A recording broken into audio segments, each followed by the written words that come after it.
Good evening all of you. नमस्कार मेरे प्रिय विद्यार्थियों, आप सभी का आज की क्लास में स्वागत है। और विशेषकर हमारी ये क्वेश्चनों की सीरीज चल रही है जिसमें हम प्रीवियस ईयर के क्वेश्चनों को आपको हल करवा रहे हैं। आज जो हमारा कॉन्सेप्ट रहेगा और आने वाली क्लासेज में जो हम कॉन्सेप्ट रखेंगे, Vinita Jethwani, good evening sir, good evening dear, good evening, आपका स्वागत है। जितने भी मेरे प्रिय विद्यार्थी हैं, हर्ष का भी स्वागत है। ऑल माय डियर स्टूडेंट, आज की क्लास में आप सभी का स्वागत है। यहाँ पर हम इंटरकनेक्ट करते हुए आज से जो हम क्वेश्चन करने वाले हैं और जो आपके कॉन्सेप्ट से संबंधित हैं, पर्वतों का निर्माण में कोबर का सिद्धांत और प्लेट विवर्तनिकी सिद्धांत, इनके कुछ क्वेश्चन रहेंगे। और मेरा मानना यह है कि अगर आपको ग्रेड एग्ज़ाम क्लियर करनी है तो माय डियर इन क्वेश्चनों को सॉल्व करना आपके लिए बहुत ही ज़रूरी है।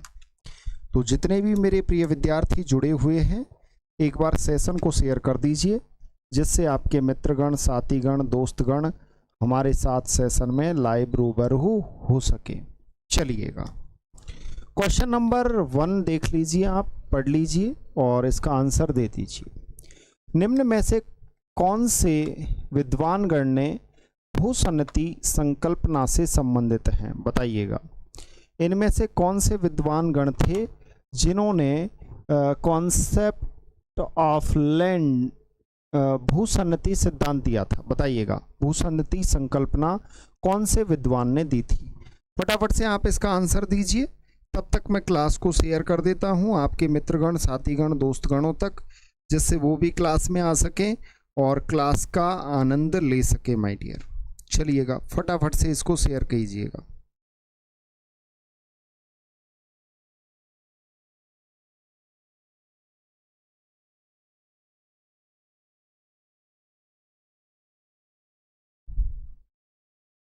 चलिए करिए शेयर, जितने भी जुड़े हुए हैं फटाफट से शेयर कीजिएगा। अब देखो, यहाँ पर मेनली कॉन्सेप्ट ये क्या पूछ रहा है कि भूसन्नति संकल्पना दी थी, केवल संकल्पना के बारे में पूछा है। और ये किसने दी थी? ये आपके हॉल एवं डाना ने दी थी। किसने दी थी? हॉल एवं डाना ने दी थी। एक बात और बता दूं मैं आपको कि कोबर ने एक सिद्धांत दिया था, अगर आपको याद हो सभी को, कोबर का सिद्धांत था। कोबर ने पर्वत निर्माण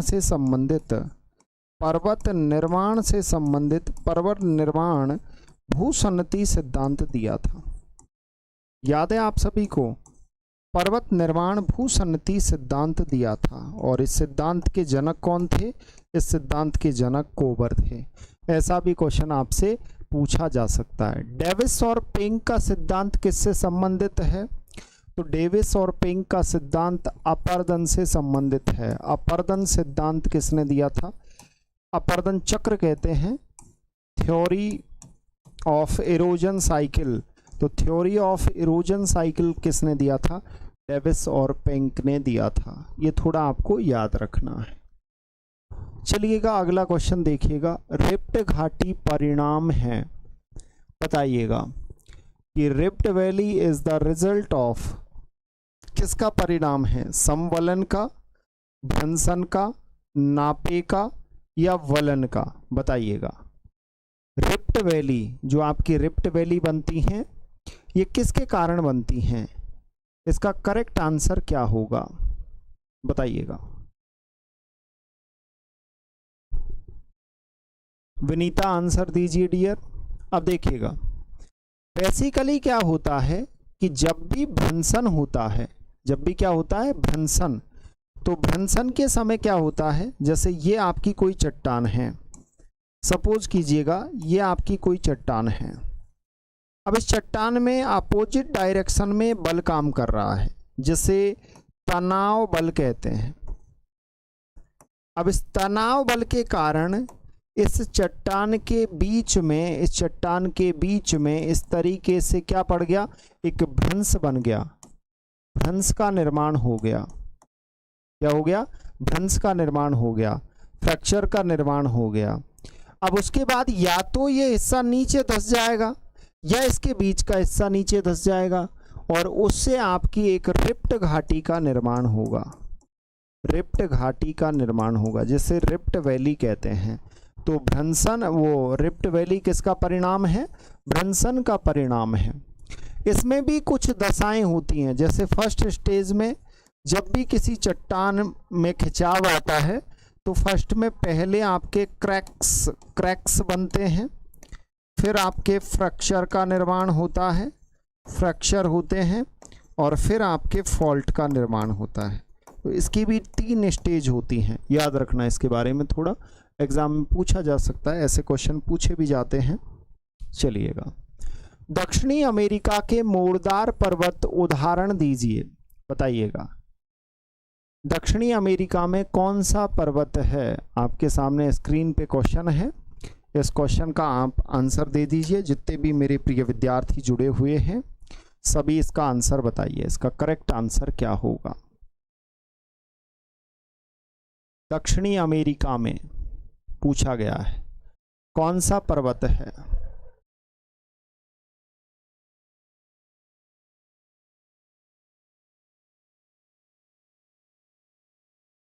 बताइएगा। देखो, मैं आपको एक बात बता देता हूं कि दक्षिणी अमेरिका में ये जो प्लेट है ये एक छोटी प्लेट है जिसका नाम है नाजका प्लेट। मतलब ये नाजका स्थलखंड है, नाजका प्लेट है। इधर की तरफ एक प्लेट है जिसका नाम है दक्षिणी अमेरिकी प्लेट। तो इसे बोलते हैं दक्षिणी अमेरिकी प्लेट, अमेरिकन प्लेट। क्या हुआ कि दोनों प्लेटें आमने सामने से टकराई, दोनों प्लेटें आमने सामने से टकराई और टकराने के कारण यहाँ पर एक माउंटेन का निर्माण होता है। इस माउंटेन को किस नाम से जानते हैं? एंडीज पर्वत के नाम से जानते हैं। तो एक तो बात याद रखना कि एंडीज पर्वत का निर्माण 2 प्लेटों के टकराने से हुआ। 2 प्लेटें कौन कौन सी थी? नाजका और दक्षिणी अमेरिकन प्लेट। जब ये दोनों प्लेट टकराई तो यहाँ पर एक फोर्स वर्क करता है जो मैं आपको पहले भी बताता रहता हूँ हमेशा क्लास में। संपीड़न बल। कौन सा बल? संपीड़न बल काम करता है। जब संपीड़न बल ने काम किया तो यहाँ पर प्लेटों के बीच का जो हिस्सा था उसमें वलन पड़ा। क्या पड़ा? वलन। क्योंकि जब 2 चीज़ें टकराती हैं तो निश्चित तौर पे फॉल्ट होगा, और जब फॉल्ट हुआ तो इससे एक वलित पर्वत का निर्माण हुआ। उस वलित पर्वत का क्या नाम है? एंडीज पर्वत है। और ये एंडीज पर्वत कहाँ है? दक्षिणी अमेरिका में है। लेकिन यहीं पर कहानी ख़त्म नहीं होती। याद रखना, एंडीज पर्वत ये नवीन पर्वत हैं। कौन से हैं? नवीन पर्वत हैं। ये आपके प्राचीन पर्वत नहीं है, नवीन पर्वत हैं। आगे कॉन्सेप्ट भी आएंगे तो उनके साथ हम आपसे डिस्कस करेंगे। चलिए अगला क्वेश्चन देखिए। ग्रोवेन उत्पन्न होता है, बताइएगा, अपक्षय से, वलन से, भ्रंशन से या अपर्दन से? ग्रोवेन जो स्थलाकृति है वो किससे उत्पन्न होती है ये आपको बताना है, बताइएगा। ग्रोवेन एक वैली का ही रूप होता है और ये किससे उत्पन्न होता है ये आपसे पूछा गया है। तो फास्टली इसका आंसर दे दीजिए जितने भी विद्यार्थी जुड़े हुए हैं, और एक बार मिलके आपके मित्रगण, साथीगण, दोस्तगणों तक शेयर कर दीजिए जिससे हमें भी अच्छा लगेगा और आप सभी भी बहुत अच्छे से क्लास को प्रॉपरली आपकी एग्ज़ाम के अनुसार आप ले पाओगे। और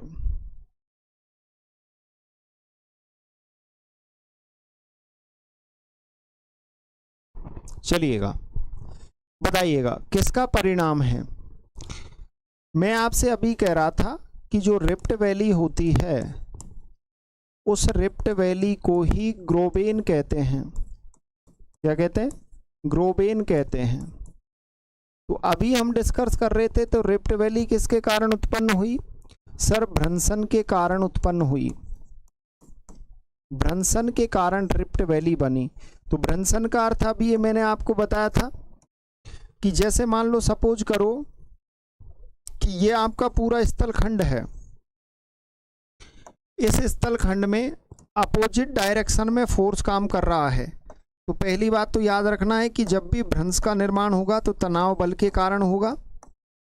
और जब तनाव बल काम कर रहा है तो आपको पता है कि ये चट्टान का ये हिस्सा और ये हिस्सा, इसमें क्या हुआ, इसमें आपकी दरारें पड़ गई और दरारें पड़ने के कारण ये चट्टान का हिस्सा नीचे धंस गया। अब इसमें धसाव जो हुआ, उस धसाव के कारण ही यहाँ पर ग्रोबेन या रिफ्ट वैली का निर्माण हुआ। अब क्वेश्चन ये आता है डेली सेट, स्वागत है आपका डियर। चलिएगा, क्वेश्चन ये आता है कि विश्व की सबसे बड़ी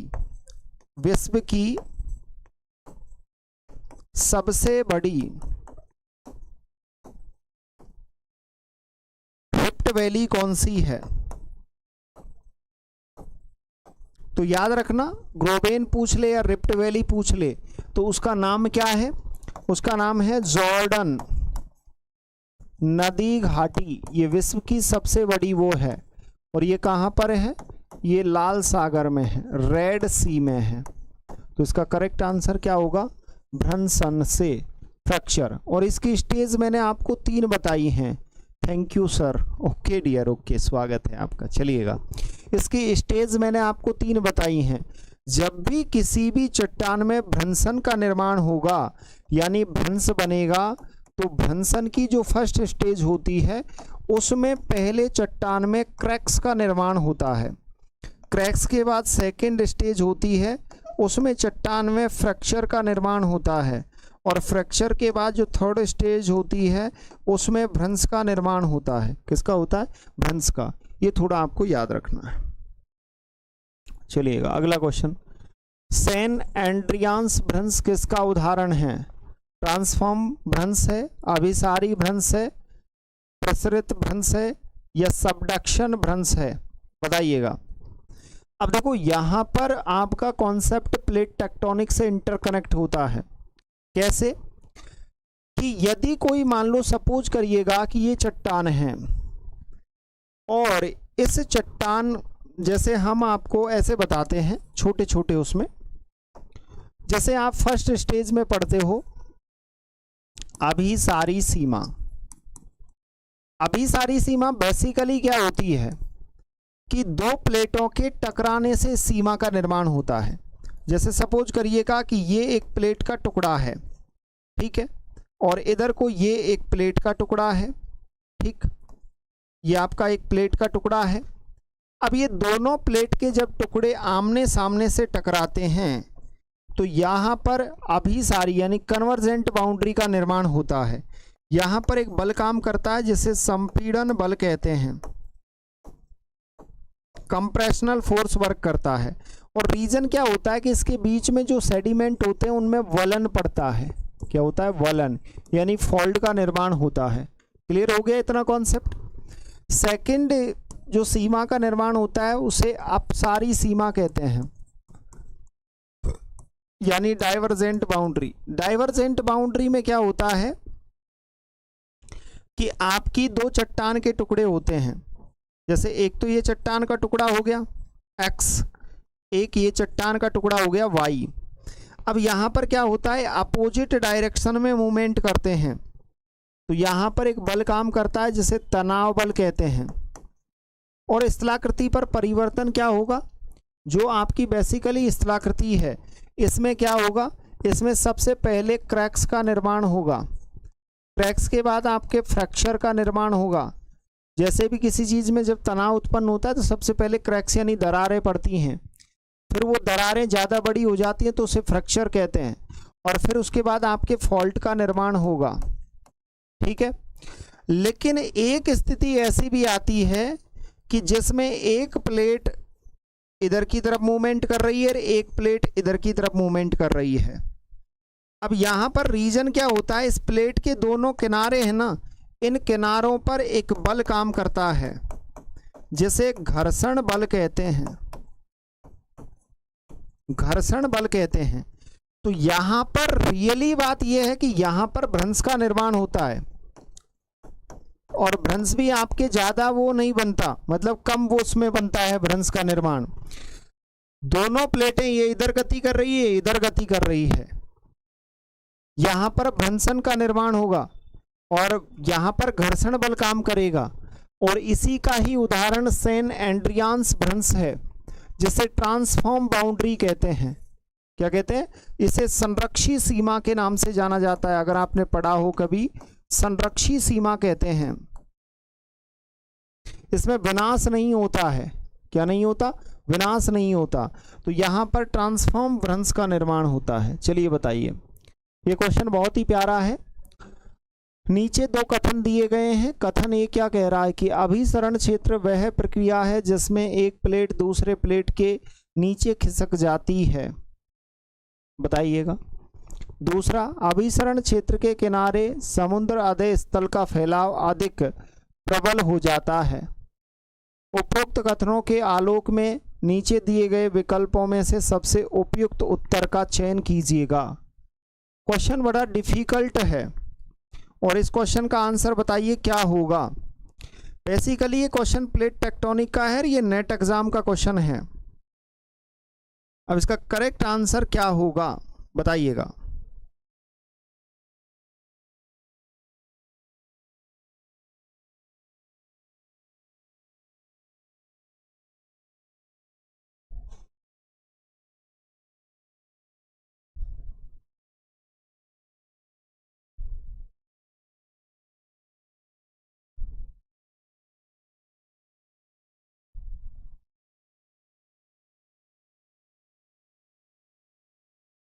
बताइएगा भाई, इसका करेक्ट आंसर क्या है।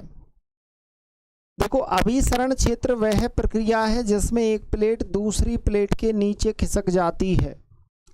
तो convergence zone is the process in which one plate slip another plate नीचे खिसक जाती है। अभिसरण क्षेत्र के किनारे समुद्र आधे स्थल का फैलाव अधिक प्रबल हो जाता है। फैलाव नहीं होता, संकुचन होता है। ये तो गलत है। ये जो स्टेटमेंट है ये तो गलत है। फिर उसके बाद इसने कहा अभिसरण क्षेत्र, अभिसरण क्षेत्र में प्लेटें आमने सामने से टकराती हैं, एक प्लेट का सबडक्शन हो जाता है। तो इसमें क्या होगा? ए सत्य लेकिन सेकंड असत्य, या फर्स्ट असत्य लेकिन सेकंड सत्य। याद रखिएगा कि अभिसरण वह क्षेत्र है जिसमें एक प्लेट दूसरे प्लेट के नीचे खिसक जाती है। ये तो एकदम राइट है, ये बात तो राइट है, लेकिन ये रॉन्ग है। तो इसका करेक्ट आंसर क्या होगा?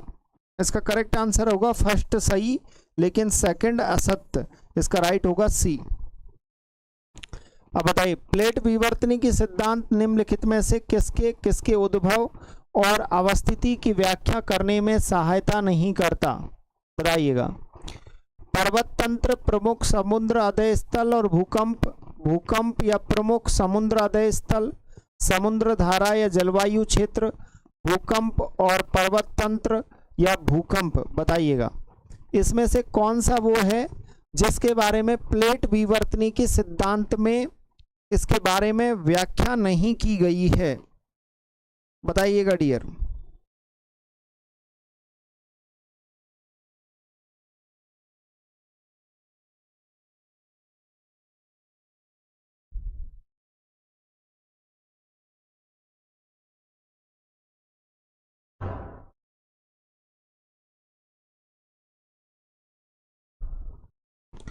बताइएगा इसका राइट आंसर क्या होगा। अब देखो, यहां पर तीनों चीजों की जो प्लेट टेक्टोनिक थ्योरी है, ये पर्वत निर्माण के बारे में भी बात करती है, प्रमुख समुद्र आधे स्थल के बारे में, और भूकंप यानी आपके अर्थक्वेक के बारे में भी बात की जाती है। तो यहाँ पर ये भी गलत हो गया, ये भी गलत हो गया। मतलब ये तो सभी चीजें इस सिद्धांत में हैं। भूकंप और पर्वत तंत्र के बारे में है, भूकंप के बारे में है, लेकिन समुद्री धारा और जलवायु क्षेत्र का कोई डिस्कस नहीं किया गया है इसमें। तो यहां पर इसका ये नेट एग्जाम का क्वेश्चन है, इसका करेक्ट आंसर क्या होगा? करेक्ट आंसर 3 नंबर होगा, क्योंकि यहां पर धाराओं, समुद्री धारा और उसके बारे में कोई जिक्र नहीं किया गया है। जो भी विद्यार्थी दिसंबर नेट बैच को ज्वाइन करना चाहते हैं, इसको 24 जून से शुरू किया गया है, एप्लीकेशन पर लाइव चल रहा है 24 जून से, और इसकी अभी फीस भी कमी रखी गई है। ये आपका लाइव बैच है, दिसंबर नेट बैच। ये एकेडमी के एप्लीकेशन 360 है, और ये एकेडमी के कॉन्टैक्ट नंबर है, इन पर किसी पर आप कॉल कर सकते हो या एप्लीकेशन को डाउनलोड करके और कोर्स में विजिट कर सकते हो। अब देखो, जो री एग्ज़ाम दे रहे हैं विद्यार्थी, री एग्ज़ाम वाले चैनल को जरूर सब्सक्राइब कर लेना, क्योंकि आपके ये प्रोग्राम अगस्त तक चलेगा, अगस्त तक ये कंटिन्यू चलेगा, और जिसमें मैं आपको 10 यूनिट, जो आपकी जितने भी 10 यूनिट हैं उन 10 यूनिटों को कंप्लीट करवा दूंगा, ठीक है ना। और लास्ट में तो हम मैराथन भी लेकर आएंगे। तो जितने भी मेरे प्रिय विद्यार्थी हैं, आपके मित्रगण, साथीगण, दोस्तगणों तक शेयर करें। पहली बार जुड़ने वाले आपके अपने प्लेटफॉर्म ज्योग्राफी को समर्पित, उसको आप सब्सक्राइब कर लीजिए, ठीक है। चलिए बताइए इसका आंसर क्या होगा। देखो, नाजका प्लेट कहां पर अवस्थित है, नाजका प्लेट की बात करते हैं तो यहां पर आपको नाजका जो प्लेट है वो दक्षिणी अमेरिकन और प्रशांत प्लेटों के बीच में है। ये प्लेट टेक्टोनिक का बेसिक कॉन्सेप्ट है। तो यहाँ पर दक्षिणी अमेरिकन और प्रशांत महासागर, और इसके कारण आपके एंडीज पर्वत का निर्माण हुआ है। एंडीज पर्वत का निर्माण इसी के द्वारा हुआ है। दोनों प्लेटें जब टकराई तो एंडीज पर्वत का निर्माण हुआ। उसके बाद जुआन डी फूका प्लेट किसके बीच में है, तो प्रशांत महासागर और उत्तरी अमेरिकन प्लेट के बीच में है, और इसके कारण रॉकीज पर्वत का निर्माण हुआ। यह भी नेट एग्जाम का क्वेश्चन है, याद रखिएगा, रॉकीज पर्वत का निर्माण हुआ। उसके बाद स्कॉटिया प्लेट, ये दक्षिणी अमेरिकन प्लेट के दक्षिणी भाग में है, ये राइट है। और कोकोस प्लेट, ये कैरेबियन और प्रशांत महासागर प्लेट के बीच में है। तो इसका करेक्ट आंसर आप ढूंढ लीजिए, ए में 2 और बी में 3। तो ए में 2 और बी में 3, तो इसका राइट आंसर क्या है, डी है माय डियर, ठीक है ना। चलिएगा अगले क्वेश्चन को देख लीजिए। जावा द्वीप निम्न में से किस विवर्तनिकी प्लेट में स्थित है, Eurasian, Indo Australian, Philippine plate या प्रशांत महासागर प्लेट। फास्टली आंसर दीजिए, जितने भी पहली बार विजिट कर रहे हैं सभी इसका आंसर दीजिए डियर। इसका करेक्ट आंसर क्या होगा,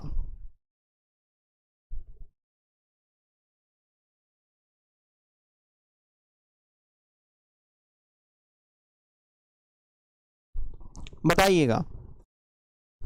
देखो, आप सभी को पता है कि सर प्लेट जो शब्द दिया था, प्लेट शब्द आपके किसने दिया था, टूजो विल्सन ने प्लेट शब्द दिया था। इस थ्योरी को प्रस्तुत करने वाले जो आपकी प्लेट विवर्तनिकी है, इसमें सबसे बड़ा योगदान किसका है, मॉर्गन का है, मैकेंजी का है और पार्कर का है। तो मॉर्गन, मैकेंजी, पार्कर, इन तीनों का बहुत बड़ा योगदान है, याद रखिएगा।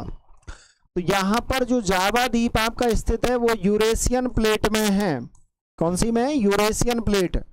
और याद रखना, इंडो प्लेट, इंडो, मैं आपको फिर बता देता हूं, इंडो और यूरेशियन प्लेट जब टकराई, इंडो और यूरेशियन प्लेट जब आमने सामने से टकराई तो यहां पर हिमालय पर्वत का निर्माण हुआ।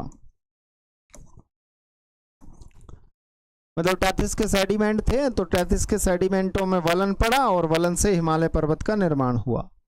अगला क्वेश्चन, निम्नलिखित में से कौन सा एक प्लेट विवर्तनिकी सिद्धांत का आधार नहीं है, पूरा चुंबक तत्व या सागर नीतल प्रसरण, प्रागैतिहासिक काल में वैश्विक जलवायु परिवर्तन या ध्रुवों का घूर्णन। बताइएगा इसका करेक्ट आंसर कौन सा है, जो प्लेट विवर्तनिकी के बारे में उल्लेख नहीं करता है, बताइएगा।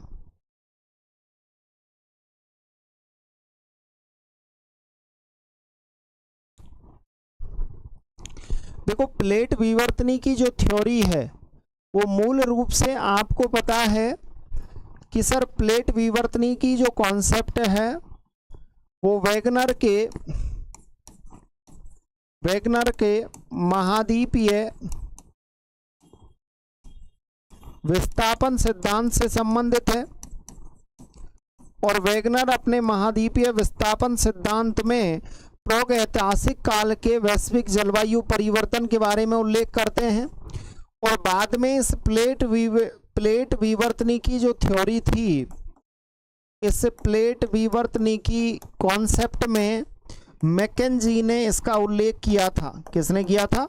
मैकेंजी ने इसका उल्लेख किया था। तो इसके मतलब ये तो एकदम करेक्ट बात है, सागर नीतल प्रसरण कॉन्सेप्ट पर आधारित है, तो ये भी आंसर नहीं है, ये भी आंसर नहीं है। पूरा चुंबक तत्व की बात की जाती है प्लेट विवर्तनिकी में, तो इन तीनों कॉन्सेप्टों के बारे में तो डिस्कस किया गया है, लेकिन ध्रुवों के घूर्णन के बारे में कोई डिस्कस नहीं किया गया है। तो इसका करेक्ट आंसर क्या होगा? डी होगा। चलिएगा, निम्नलिखित में से कौन सी एक पर्वत श्रेणी काला सागर और कैस्पियन सागर के बीच स्थित है? बताइएगा। यूराल, कार्पेथियन, कॉकेसस या बाल्कन? बताइएगा कौन सी पर्वत श्रेणी है। अब ऐसे क्वेश्चन आपके एग्जाम में देखे जाते हैं और इनको आपको याद रखना है।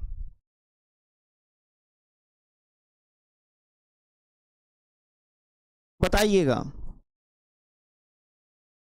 इसका करेक्ट आंसर क्या होगा?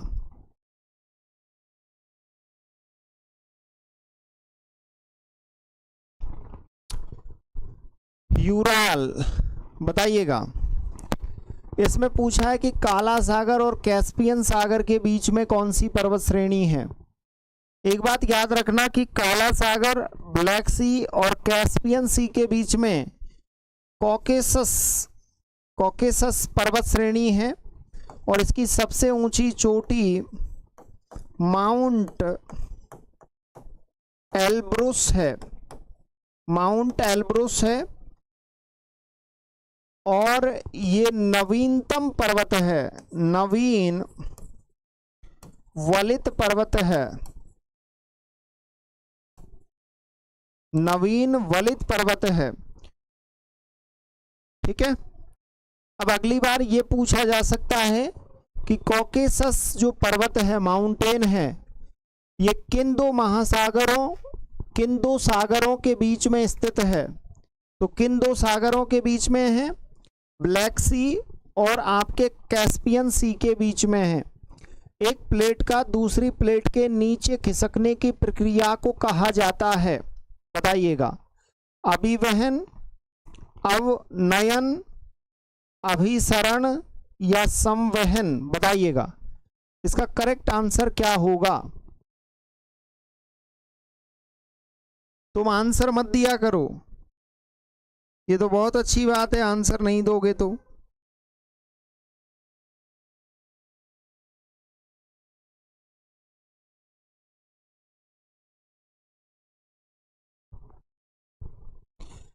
अब देखो यहां पर क्या होता है कि रीजन, जैसे एक ये प्लेट है,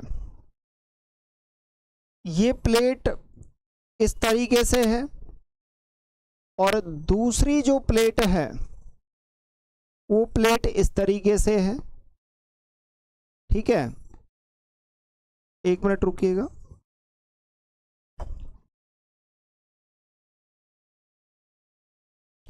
ये आपकी दूसरी प्लेट है, तो इसको P1 प्लेट, इसको P2 प्लेट कहेंगे।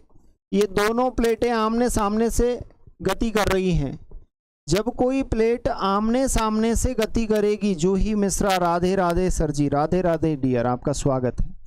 जब दो प्लेटें आमने सामने से गति करेंगी तो यहाँ पर एक फोर्स वर्क करता है, जिसे संपीड़न बल कहते हैं, कंप्रेशनल फोर्स कहते हैं। तो दोनों प्लेटें मूवमेंट कर रही हैं। अब यहाँ पर खिसकने की जो प्रक्रिया है, यहाँ पर जिस बाउंड्री का निर्माण होता है, ये जो बाउंड्री है, इस बाउंड्री को अभी सारी सीमा या इसे अवनयन सीमा कहते हैं। अब एग्जामिनर ने क्या है, जब ये नेट एग्जाम में क्वेश्चन आया तो इसका करेक्ट जो आंसर माना है वो अवनयन माना है, जिसे डाउन ग्रेडिंग माना है। इसका आंसर बी करेक्ट आंसर माना है, अभिसरण नहीं माना इसने। हिमालय पर्वत के साथ भारतीय प्लेट की सीमा किस तरह की प्लेट सीमा है बताइएगा। महाद्वीप से महाद्वीप को अभिसरण, अपसारी सीमा, सागर से महाद्वीप को अभिसरण या रूपांतरित सीमा बताइएगा। इसका करेक्ट आंसर क्या होगा? दो भैया इसका करेक्ट आंसर बताओ।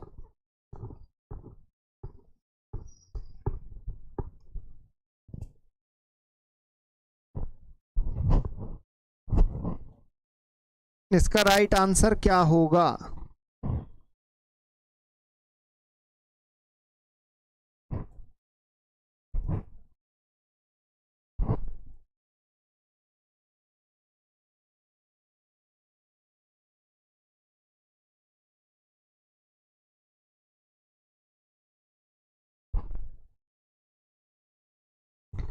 बताइए जूही, इसका आंसर क्या होगा डियर? अब देखो एक चीज आपको याद रखनी है कि दो प्लेटें थी। एक प्लेट का नाम था यूरेशियन प्लेट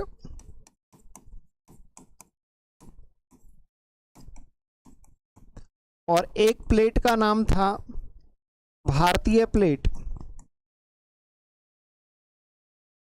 ये दोनों प्लेट आमने सामने से मूवमेंट कर रही थी, तो यहां पर एक तो फोर्स जो वर्क कर रहा है उसका नाम है कंप्रेशनल फोर्स, संपीड़न बल। अब जब दोनों प्लेटें टकराई तो इसके बीच में क्या है, यहां पर इस तरीके से आपके टैथिस के सेडिमेंट थे, यानी टैथिस सागर के अवसाद थे। इन अवसादों में वलन हुआ, इन अवसादों में ऐसे वलन हुआ और वलन से एक पर्वत बना जिस पर्वत का नाम है हिमालय पर्वत। क्या नाम है? हिमालय पर्वत। लेकिन एक बात आपको याद रखनी है, सुनील कुमार लिख रहे हैं कि sir second grade geography course लेना है। हाँ माय डियर, इस नंबर पे कांटेक्ट कर लेना, कॉल कर लेना, एप्लीकेशन डाउनलोड कर लो, मिल जाएगा आपको 9694164171। ठीक है ना?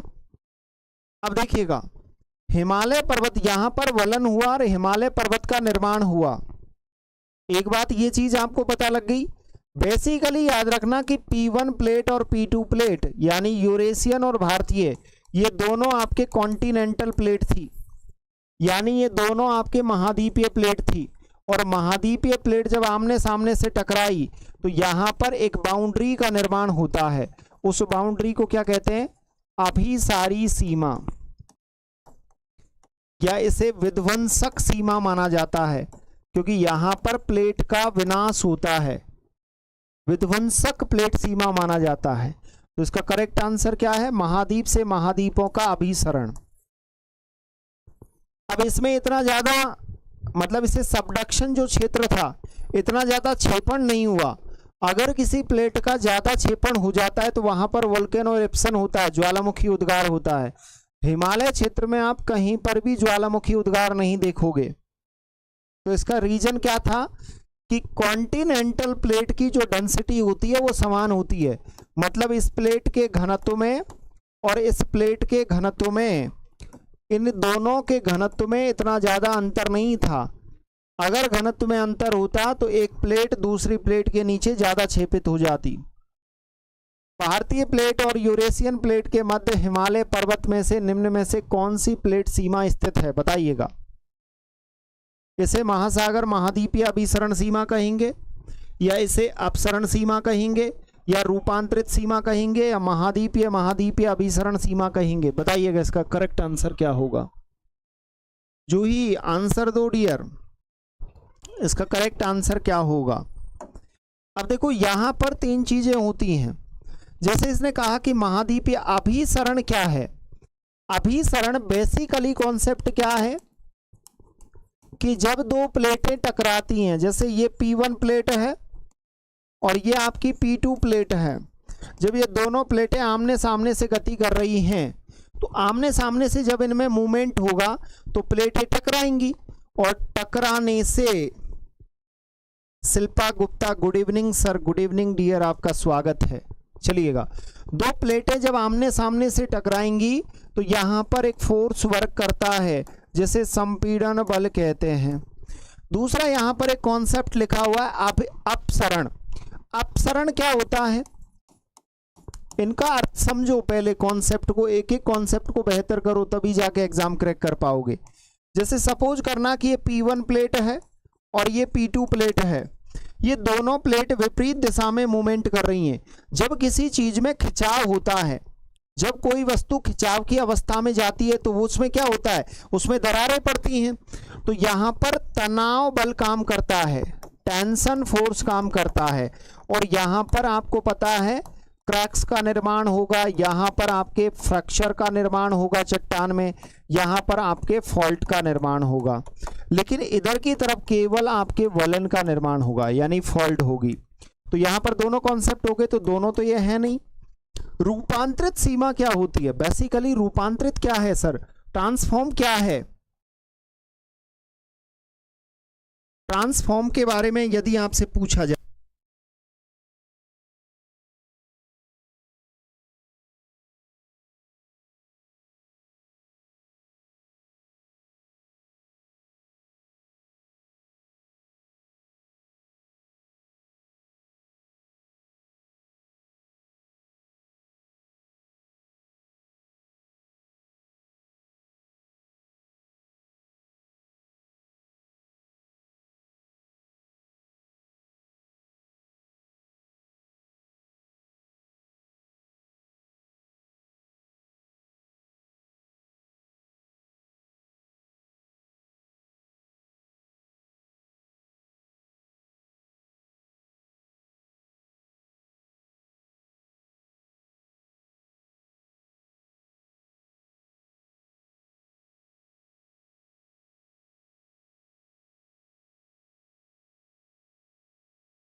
ओके ओके ओके, ठीक है।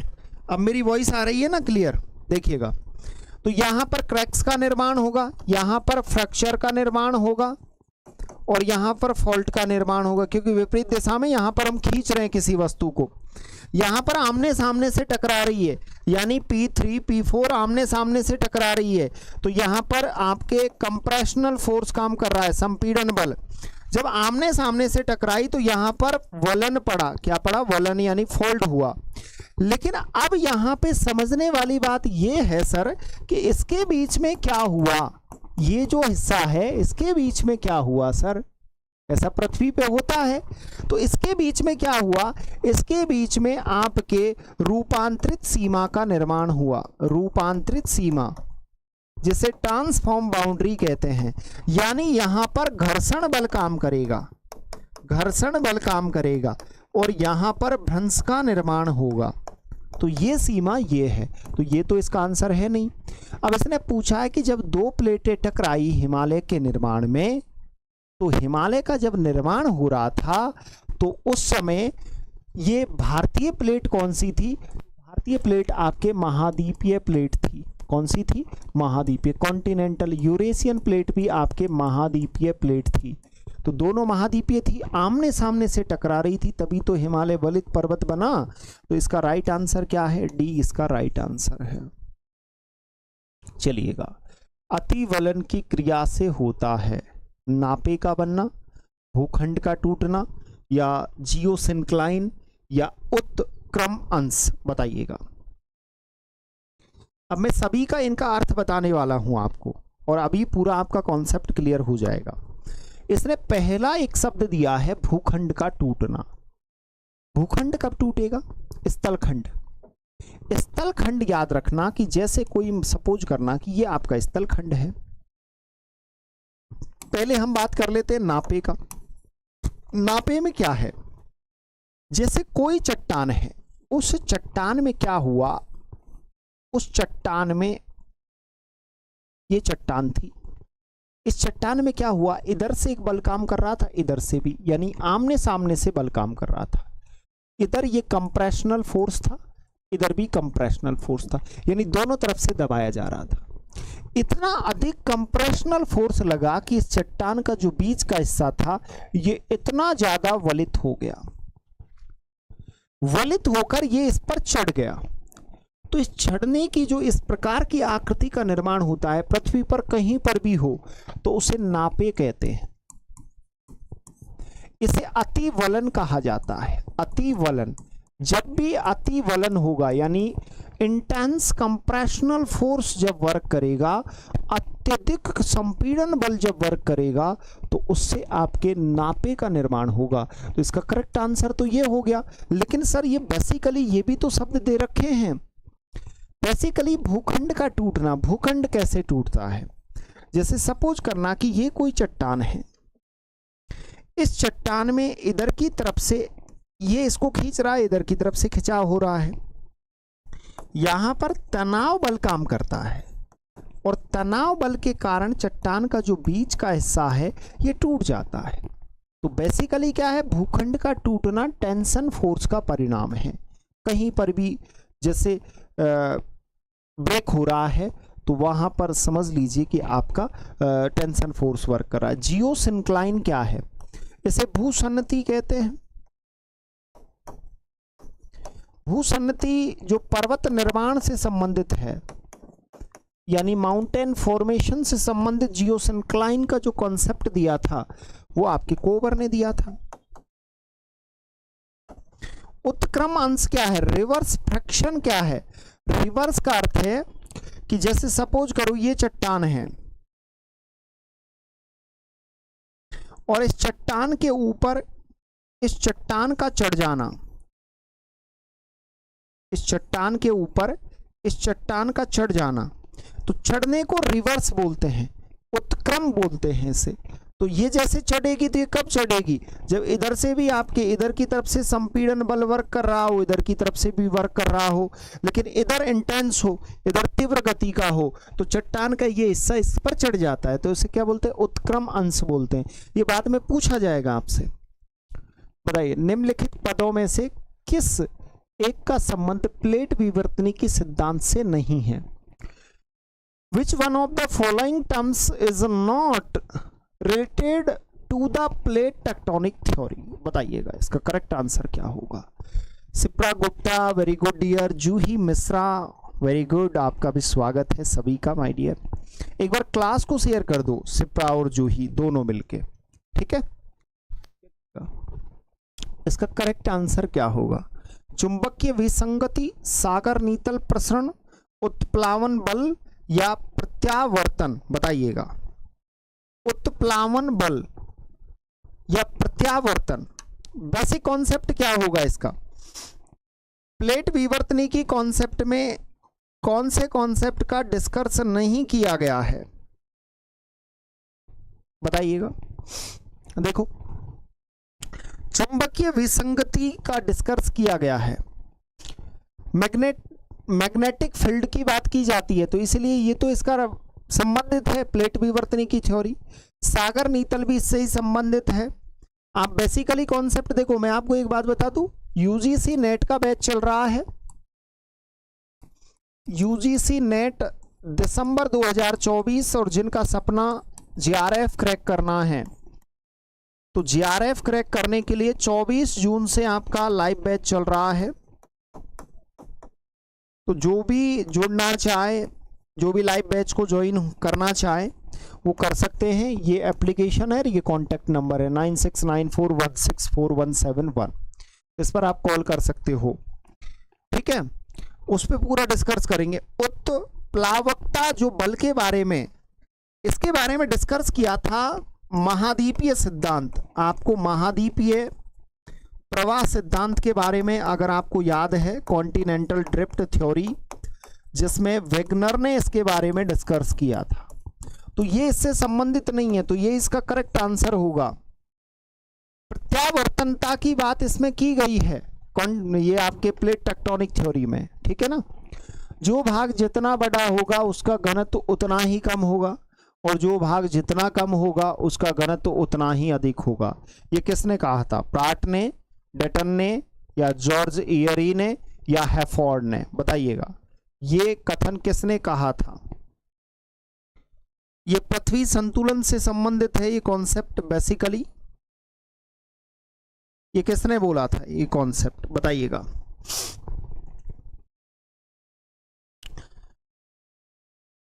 शिल्पा, जूही, बताइएगा इसका करेक्ट आंसर क्या होगा।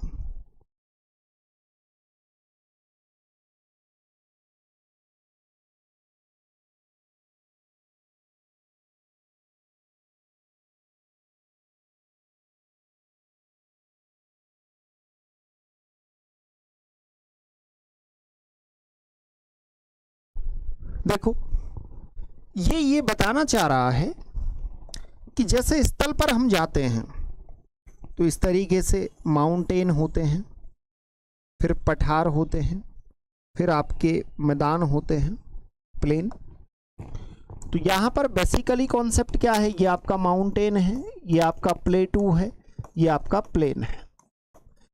तो ये इस कॉन्सेप्ट में प्राट ने ये बताया कि जो जितना ज़्यादा ऊंचा होता है उसकी डेंसिटी उतनी कम होगी। तो डेंसिटी में अगर हम बात करें तो सबसे लो डेंसिटी किसकी होती है? माउंटेन की। और सबसे हाई डेंसिटी, अगर डेंसिटी में बात करें कि सबसे हाई डेंसिटी किसकी होगी? आपके प्लेन की। क्योंकि सबसे कम ऊंचाई वाली जो स्थलाकृति है, टोपोग्राफी है, उसकी डेंसिटी क्या कह रहा था? उसकी density, Satish Kumar, good evening sir, good evening dear. पहली बार विजिट करने वाले निश्चित तौर पे सब्सक्राइब कर लेना, ठीक है ना। ज्योग्राफी को समर्पित आपका अपना प्लेटफॉर्म है और निश्चित तौर पे आप सब्सक्राइब कर लेना। चलिएगा, तो प्राट ने ये बोला कि हाई डेंसिटी, तो इसने कहा जो भाग जितना बड़ा होगा उतना घनत्व कम होगा। तो माउंटेन का घनत्व डेंसिटी वैसे भी लो होती है, सबसे कम। आगे इसने कहा कि जो भाग जितना कम होगा उसका घनत्व उतना अधिक होगा। मतलब जिसकी हाइट लो है, तो प्लेन की हाइट लो होती है लेकिन डेंसिटी हाई होती है। तो करेक्ट आंसर क्या होगा? प्राट। ये प्राट ने कथन बोला था। निम्नलिखित में से कौन से पुराने वलित पर्वत हैं? बताइएगा भैया। देखो, पर्वतों का निर्माण 4 कालखंडों में हुआ है। जो फर्स्ट कालखंड है जिसे प्रीकैम्ब्रियन कहते हैं, प्रीकैम्ब्रियन। सेकंड आपका कालखंड है कैलिडोनियन।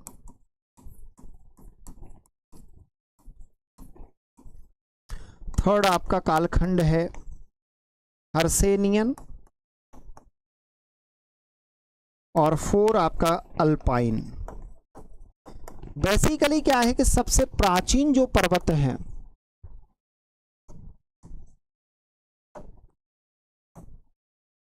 प्राचीन जो माउंटेन है वो कैम्ब्रियन है। कैम्ब्रियन माउंटेन आपके सबसे प्राचीन है।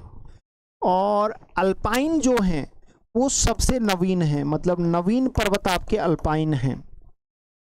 प्राचीन पर्वतों में 2 पर्वतों का विशेष उल्लेख किया जाता है, जिसमें एक आपका अरावली है और एक आपका अपलेशियन है। अपलेशियन, ये अमेरिका में है, अपलेशियन पर्वत। तो अरावली और अपलेशियन के बारे में डिस्कस किया जाता है।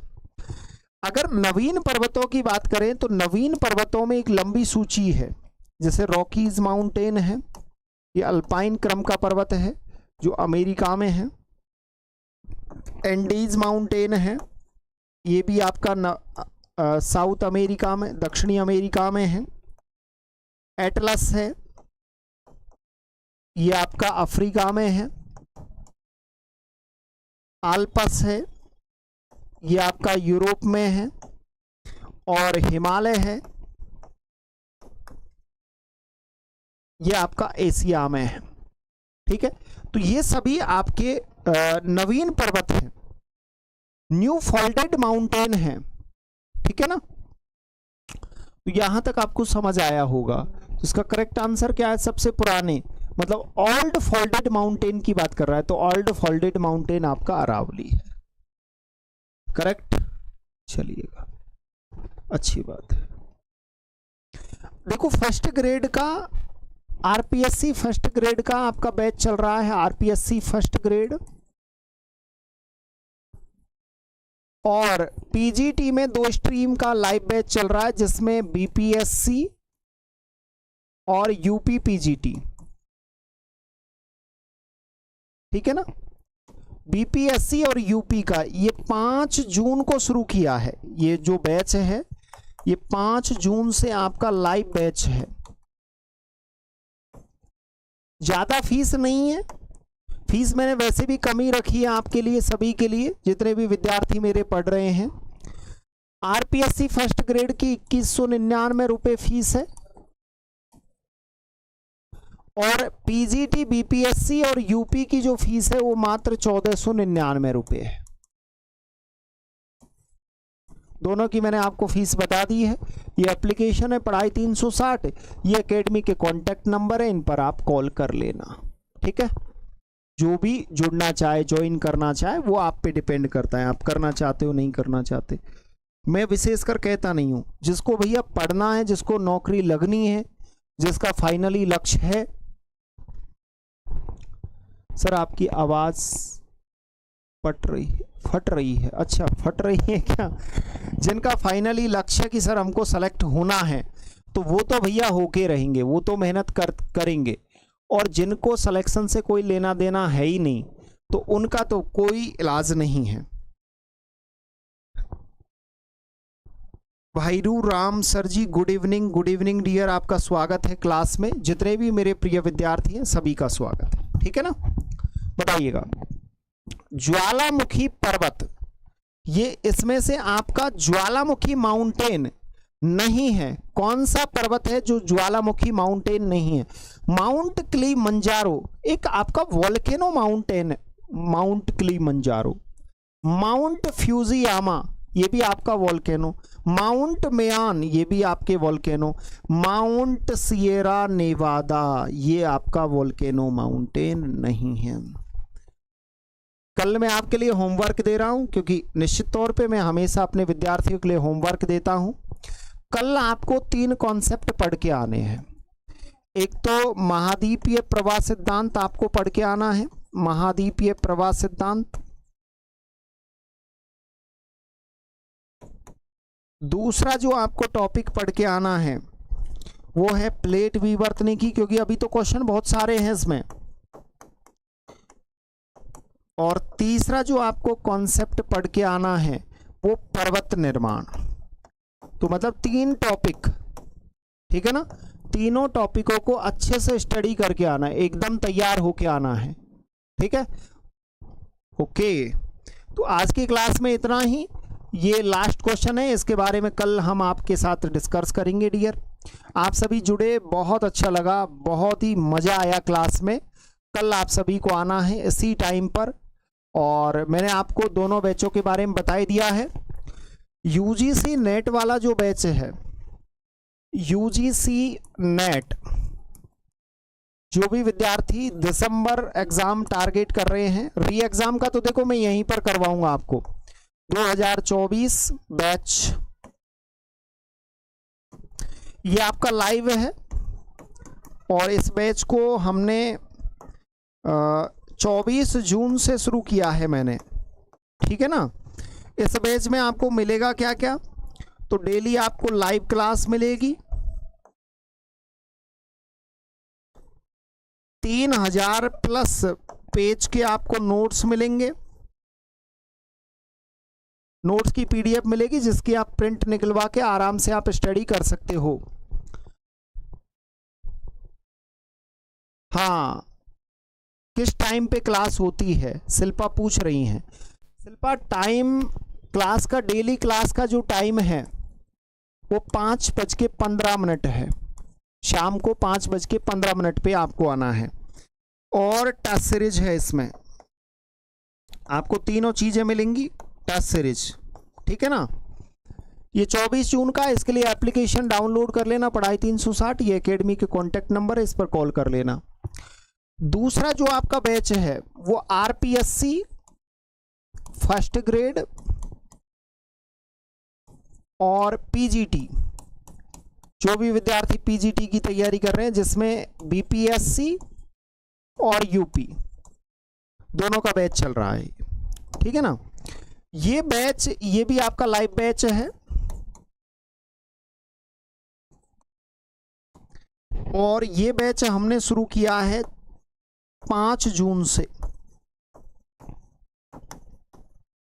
5 जून 2024 से कंटिन्यू चल रहा है। तो इसको आप ज्वाइन कर सकते हो, जो भी विद्यार्थी करना चाहे। सतीश कुमार, स्वागत है डियर। ये 5 जून को है, इसमें भी सेम है, आपको लाइव क्लास मिलेंगी डेली। लाइव क्लास में ही आपको दोनों बैचों को, और आपके 2000 पेज के नोट्स मिलेंगे आपको। ये नोट्स की सबसे अच्छी खासियत क्या है कि हिंदी और इंग्लिश दोनों में है, यानी ये नोट्स आपके बाइलिंगुअल हैं। तो जो भी विद्यार्थी, ये नोट्स से ही सीधे क्वेश्चन आएंगे आपके एग्जाम में, याद रखना। और टेस्ट सीरीज मिलेगी आपको, डाउट सेशन में रखता हूं, ठीक है ना। ये दोनों बैच हैं, जो भी विद्यार्थी ज्वाइन करना चाहे, एकेडमी के कॉन्टैक्ट नंबर हैं। और मेरे मार्गदर्शन में, मेरे विशेषकर मार्गदर्शन में एक बैच और चल रहा है आपका मार्गदर्शन में, जिसमें टीम काम कर रही है। आरपीएससी वाला, आरपीएससी सेकंड ग्रेड वाला, सेकंड ग्रेड एसएसटी का बैच चल रहा है।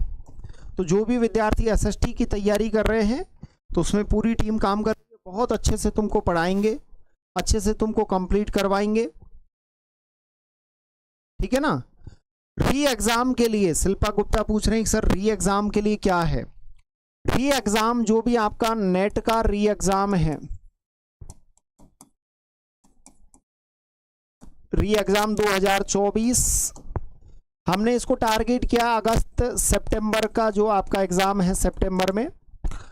इसके लिए हम आपको यूट्यूब पर वाईटी पर डेली क्लास होगी, जो ये चल रही है। इस क्लास के माध्यम से मैं आपको 10 यूनिट कंप्लीट करवाऊंगा, 10 यूनिट, ठीक है ना। फिर लास्ट में तो हम मैराथन भी लेकर आएंगे आपके लिए, बहुत सारी चीजें लेकर आएंगे। और इसके अलावा आपको ऐप आप डाउनलोड कर लेना। ऐप पर मैं आपके लिए जो चीज़ देने वाला हूं वो आपके लिए फ्री रहेगा, फ्री ऑफ कॉस्ट, उसका कोई पैसा नहीं लगेगा, फ्री आपके लिए टेस्ट सीरीज रहेगी। मेरी तरफ से मैं कोशिश करूंगा कि आपके एग्जाम तक आपको 10 तो टेस्ट, 10 तो आपको टेस्ट दे दूं, जो आपका एग्जाम पैटर्न है उसके आधार पे, एग्जाम पैटर्न के आधार पे, जिसमें आपके 100 क्वेश्चन के टेस्ट रहेंगे, 10 टेस्ट। और इसके अलावा मैं आपको शॉर्ट टेस्ट प्रैक्टिस के लिए डाल दूं, तो आप एप्लीकेशन को डाउनलोड कर लेना, ठीक है डियर। फिर मिलते हैं कल आपसे। और जिन्होंने अभी तक, जो भी आपको क्वेरी चाहिए, एकेडमी के कॉन्टैक्ट नंबर तो हैं ही आपके पास, 9694164171, ठीक है ना। एप्लीकेशन को डाउनलोड आप कर ही लेना। और आपका अपना ज्योग्राफी को समर्पित platform geography with MK sir, उसको भी जरूर आप ज्वाइन कर लेना, जिन विद्यार्थियों ने अभी ज्वाइन नहीं किया है। Geography with MK sir, geography with MK sir, ये आपका ज्योग्राफी का समर्पित प्लेटफॉर्म है, geography with MK sir. Okay, thanks sir, okay dear. Geography with MK sir platform को आप ज्वाइन कर लेना, यूट्यूब पे आप प्लेटफॉर्म है, और इसी नाम से टेलीग्राम चैनल है, जिस पे आपको डेली क्लासेज की पीडीएफ मिलेगी, ठीक है ना। फिर मिलते हैं कल आपसे, थैंक यू सो मच।